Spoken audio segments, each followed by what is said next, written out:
Hello friends, welcome all of in Lakshya family. अभी हम 12th class की चैप्टर बुक का फर्स्ट जो लेसन है हमारा द लास्ट लेसन, उसका कुछ क्वेश्चन आंसर लेकर आए हैं और इसको हम शॉर्ट आंसर है, इसको हम आपको डिस्क्राइब करेंगे अपनी कॉपी में या ऐसे ही लिखने का ढंग सीख जाएंगे। तो हमारा जो सबसे पहला क्वेश्चन है इसमें लिखा है what was the bulletin board, how was it important. Bulletin board क्या था और यह महत्वपूर्ण क्यों था। ये जो चैप्टर लिखा गया था लगभग ये है 1894 का, अबाउट 1894। तो उस टाइम में कोई हम लोग के पास ना तो रेडियो था, ना कोई ऐसा कोई प्लेस था जहां हम कुछ लिख सकें, इसलिए किसी खबर को पहुंचाने के लिए किसी बुलेटिन बोर्ड का उपयोग करते थे। बुलेटिन बोर्ड जस्ट लाइक अ बोर्ड, एक बोर्ड की तरह होता है जिसमें हम किसी खबर को जाकर लिख देते हैं और जो भी लोग जहाँ से आसपास से गुजरते हैं या कोई भीड़ भाड़ बड़ा इलाका होता है वहाँ ये लोग देख पाते हैं। तो ऐसा ही ये हमारा क्वेश्चन है, अभी समझते हैं। तो इसमें लिखा क्या है, इन दोज डेज, उन दिनों, the bulletin board was fixed at the main crowded place. जो बुलेटिन बोर्ड था वह किसी क्राउडेड प्लेस पर, किसी भीड़ भाड़ वाले स्थान पर फिक्स कर दिया जाता था, लगाया जाता था। And was as was the only medium to convey the message and news to common mass। और यह अकेला साधन था अपनी खबर को पहुंचाने का सामान्य लोगों तक अपनी खबर पहुंचाने का सिर्फ अकेला माध्यम यही था। इट वॉज इम्पॉर्टेंट, यह महत्वपूर्ण था, because it was the only mode of communication between the officials and the Republic. क्योंकि यह अकेला साधन था जो ऑफिशियल और लोगों के बीच, यानी सरकार तथा लोगों के बीच, पब्लिक के बीच अपना संबंध स्थापित करता था। ये हमारा फर्स्ट क्वेश्चन हो गया। इट इज़ वेरी इंपॉर्टेंट, तो आप इसे नोट कर लीजिएगा। What did mister Hamel say when French reach to the school. अब जो मिस्टर हैमल थे, जो फ्रेंच के टीचर थे, वह जब फ्रेंच लेट स्कूल पहुंचा तो उन्होंने क्या कहा। आपने अगर स्टोरी पढ़ी होगा तो आपको याद होगा कि फ्रेंच एक लड़का था जो स्कूल जाने के लिए लेट कर रहा था और रास्ते में उसे एक बुलेटिन बोर्ड मिला था जहाँ एक व्यक्ति ने बताया था कि तुम्हें अपने स्कूल में बहुत देर तक नहीं रहना होगा। इसके बाद है जब वह स्कूल पहुंचा तो मिस्टर हैमल ने उससे क्या कहा, कि जो कि एक अध्यापक थे। तो when French reach to school, जब फ्रेंच स्कूल पहुंचा, मिस्टर हैमल ने उसे देखा and said very kindly to go to place quickly. और ने कहा कि अपने स्थान पर, छोटे बच्चे अपने स्थान पर तुरंत चले जाओ। And then they had been beginning without you. आगे उन्होंने यह भी कहा कि हम तुम्हारे बिना इस चैप्टर को प्रारंभ करने वाले थे, इसे अंतिम लेसन को पढ़ने वाले थे। थर्ड क्वेश्चन है what did mister हैमल speak first in the class that day about the lesson, last lesson. उस दिन मिस्टर हैमल ने सबसे पहले कक्षा में क्या बोला अपने अंतिम पाठ के बारे में। उनका जो अंतिम चैप्टर था, क्योंकि उनके जो दो क्षेत्र थे, अल्सेक और लोरेन, वह जाने वाले थे जर्मन क्षेत्र में, इसलिए उन्होंने कहा कि मतलब मिस्टर हैमल ने अपनी अंतिम क्लास में अंतिम पाठ के बारे में क्या बोला। तो mister हैमल said addressing, mister Hamel ने कहा, एड्रेसिंग मतलब एड्रेस करते हुए, समझाते, संबोधित करते हुए, द चिल्ड्रन मतलब बच्चों को, that it was the last lesson he would give them. उन्हें कहा कि मतलब यह अंतिम पाठ होगा जो मैं आपको देने वाला हूँ। The order had come from Berlin to teach only German in the school of Alsace and Lorraine. और ने यह भी बताया कि जो जर्मन है, जर्मन से, बर्लिन से आदेश आया है कि अल्सेक और लोरेन के स्कूलों में जर्मन भाषा को पढ़ाया जाए। The new master would come the next day. आगे उन्होंने यह भी बताया कि जो नया टीचर है वह कल आएगा। That was their last French lesson, या उनका अंतिम फ्रेंच लेसन है। He wanted them to be very attentive. वह चाहते थे कि सभी लोग उनकी बात पर धैर्य रखें और सभी लोग उनकी बात पर ध्यान दें। आगे बढ़ते हैं। What did French think about hearing about the last lesson. जब फ्रेंच ने अपने अंतिम पाठ के बारे में सोचा या सुना तो उसे कैसा लगा, उसके अंदर कौन से ख्वाब आए। After hearing about the last lesson, जब लास्ट लेसन की बात हो रही थी, फ्रेंच ने सोचा that it hardly knew to how to write. उसने सोचा कि बड़ी मुश्किल से उसने लिखना सीखा था। And he should never learn any more. वह अभी तक कुछ सीख भी नहीं पाया था। How sorry he was not learning his lesson. उसे इस बात का दुख था कि वह अपने पाठों को अच्छे से नहीं पढ़ पाया था। फॉर सीकिंग वर्ड्स, क्योंकि वह पक्षियों के अंडे की तलाश करता रहता था। और गोइंग स्लाइडिंग ऑन द सार रिवर, और आसार नदी के पास स्लाइड करने या फिसलने जाया करता था।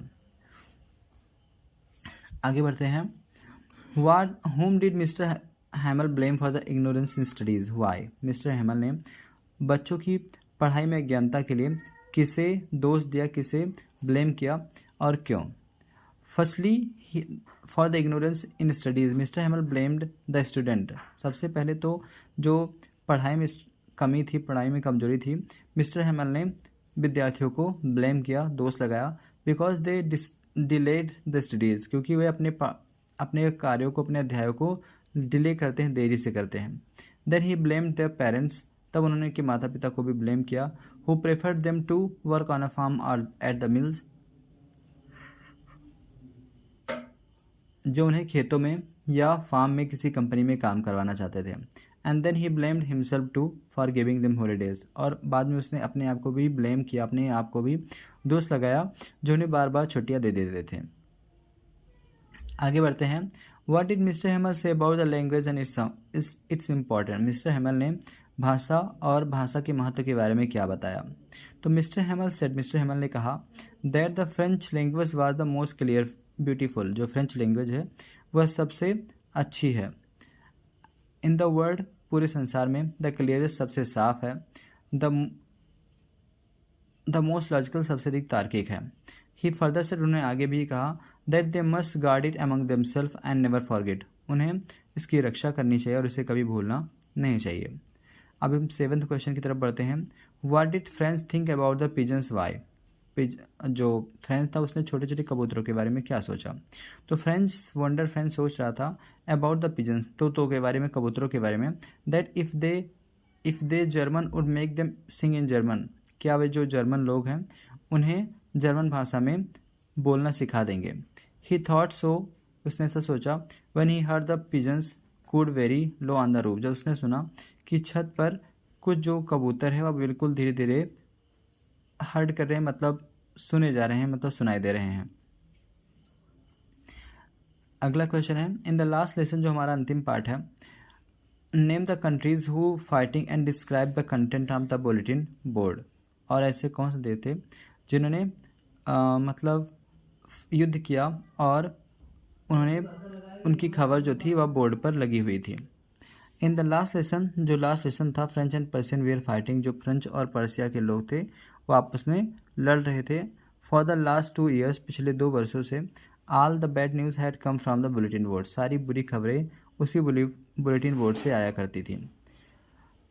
N order had come from Berlin to teach only German in the school of Alsace Lorraine, और जर्मन से यह आदेश आया था कि अपने स्कूल में आप अल्सेक और लोरेन पढ़ाना।